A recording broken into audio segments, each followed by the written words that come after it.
Hola, ¿qué tal amigos? Mi nombre es Génesis y les doy la bienvenida a un nuevo episodio de Hablemos de Periodismo.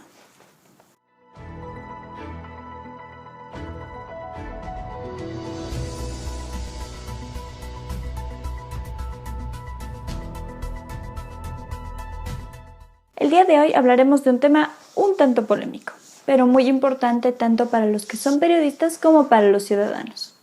La censura. Censura, acción de examinar una obra destinada al público, suprimiendo o modificando la parte que no se ajusta a determinados planteamientos políticos, morales o religiosos, para determinar si se puede o no publicar o exhibir. En otras palabras, es el proceso de examinar cierta información y decidir si se va a publicar o no. Pero ojo que no estamos hablando de la censura como el hecho de presentar información inadecuada o inapropiada. Ese es otro tipo de censura. Nosotros hablaremos de la censura relacionada a la omisión u ocultamiento de información importante.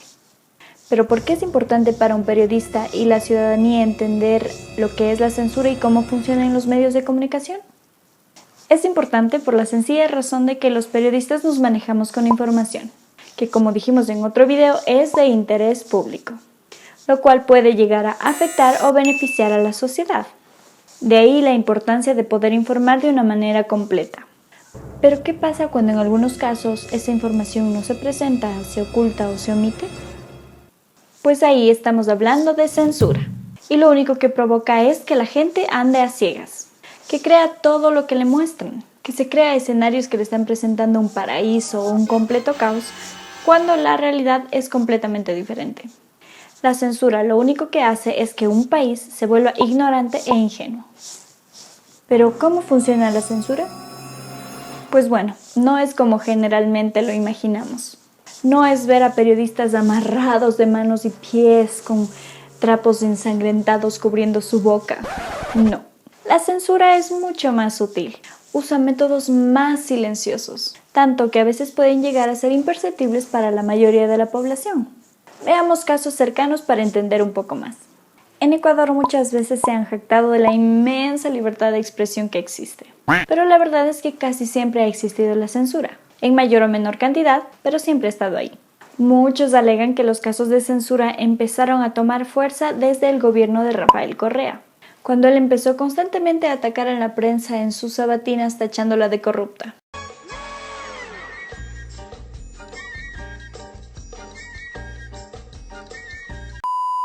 Pero esto se intensificó cuando en el 2013 decidió poner en vigencia la Ley Orgánica de Comunicación, que consistía en un grupo de normas para regular el contenido que se exhibía en los medios de comunicación.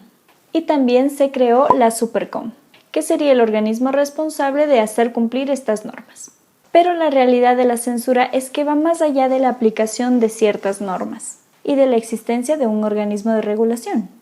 Esto lo podemos corroborar desde que el nuevo y flamante gobernante asumió la presidencia y llegó con palabras esperanzadoras acerca de la libertad de expresión. Solo una prensa libre garantiza la democracia que vive Ecuador.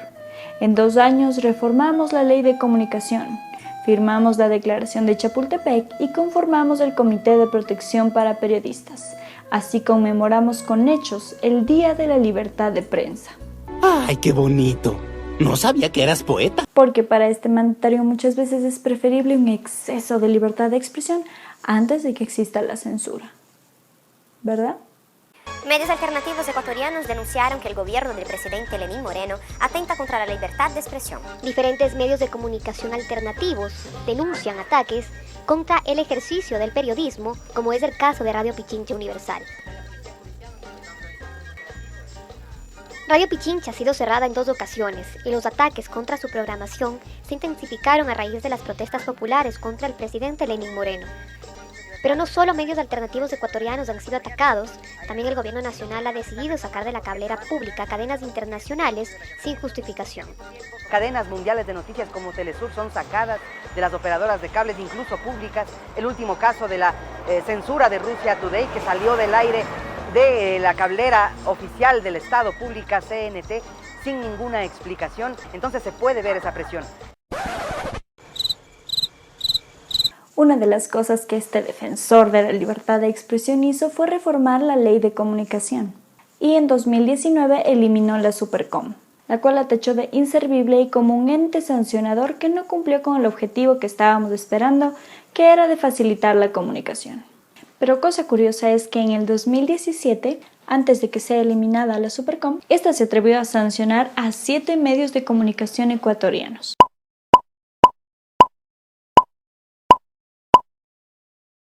Por no publicar una nota que el medio argentino Página 12 había publicado acerca de Guillermo Lasso, donde exponía todas sus huellas en los paraísos fiscales de Panamá, Caimán y Delaware, con 49 empresas offshore con nombres de fantasía que ocultaban su identidad y la de su familia durante todo su periodo de banquero. Muchos de los medios señalaron que no pudieron publicarla porque en el Código de Democracia prohibía publicar información que pueda afectar la imagen de un candidato a la presidencia. ¿Cómo le iban a hacer eso, pobrecito? Mientras que otros medios dijeron que no pudieron publicarla porque cada cosa que publiquen debe ser corroborada. Y ellos no tenían cómo corroborar la información que Página 12 estaba publicando. Pobre cosita fea. Así que no la publicaron. Ahora, la pregunta aquí es, ¿quién aplicó la censura?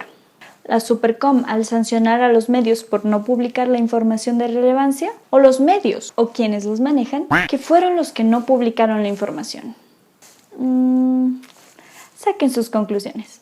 Para entender mejor la censura hay que saber que esta puede ser aplicada desde distintas formas, ya que no solamente los medios de comunicación son los únicos pobrecitos que se ven siempre afectados por medio de la censura, sino que son ellos los que muchas veces recurren a la autocensura o censura de quienes trabajan con ellos para proteger o reservar cierta información. Ejemplos de estos los podemos ver cuando se dieron las protestas de octubre de 2019 en Ecuador por la aplicación de las medidas económicas. Sí, ya sé que ya hice un video relacionado con esto, pero es que hay demasiada tela que cortar ahí.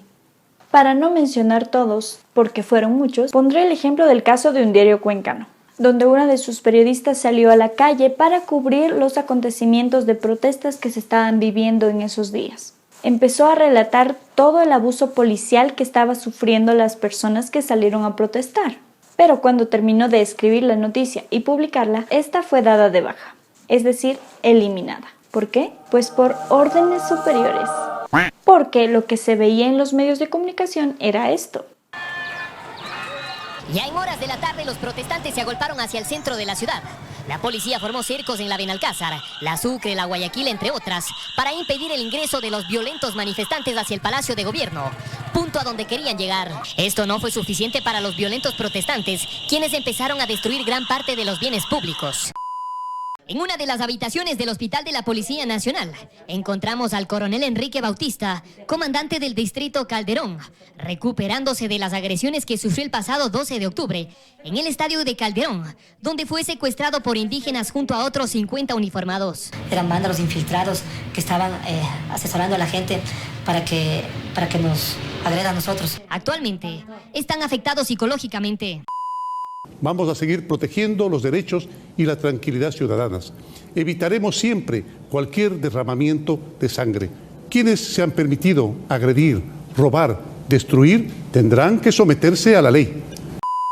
Incluso se vio la censura por parte de los medios de comunicación a las personas que no respondían lo que ellos esperaban.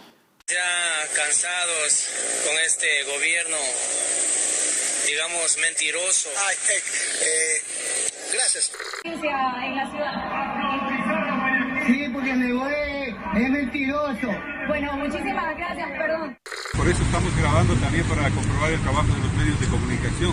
Sabemos que tienen consignas específicas y que no hay manera de hacer escuchar la voz del pueblo. Así que imagínense el escándalo de que un medio se atreviera a publicar algo completamente contrario a lo que los grandes medios y el gobierno te estaban mostrando. ¡Qué atrevimiento! ¡Deshonor! ¡Deshonor sobre toda tu familia! ¡Toma nota! ¡Deshonrada tu vaca! Así como el caso de esta periodista, hay muchos otros casos que pasan desapercibidos por la sociedad. Por eso, ahora las redes sociales se han potenciado, porque han servido como herramienta para conocer las 2, 3, 4, las muchas caras que tiene la moneda. Les arrebataron la monopolización de la información a la que estaban acostumbrados los grandes medios. Pero ojo, mucho cuidado también de abusar de estas herramientas, porque también se pueden constituir en un arma mortal. Uno no sabe con qué se puede topar en internet.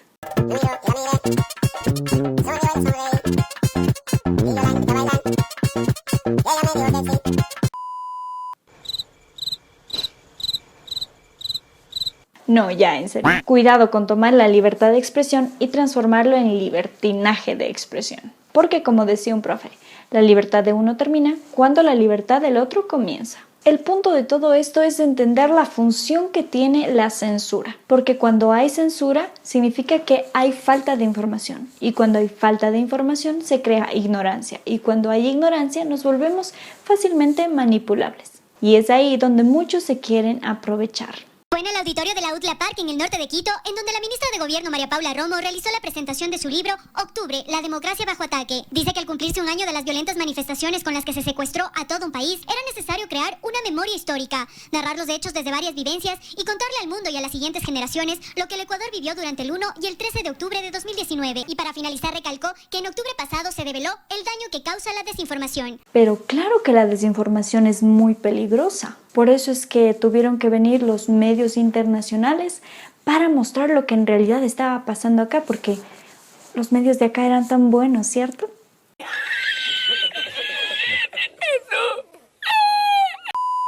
En fin, por eso hay que saber como periodista que debes ser muy riguroso con tu trabajo. Debes recordar siempre que tu labor está con el pueblo y no con los poderosos. Y como ciudadano también debes ser muy riguroso en lo que estás mirando. No te quedes con lo único que te dicen. Investiga mucho más. Recuerda que la información es la mejor arma para combatir la ignorancia. Bueno, eso es todo lo que puedo compartir de este lado de la pantalla. Me despido hasta una próxima ocasión. Chao, chao.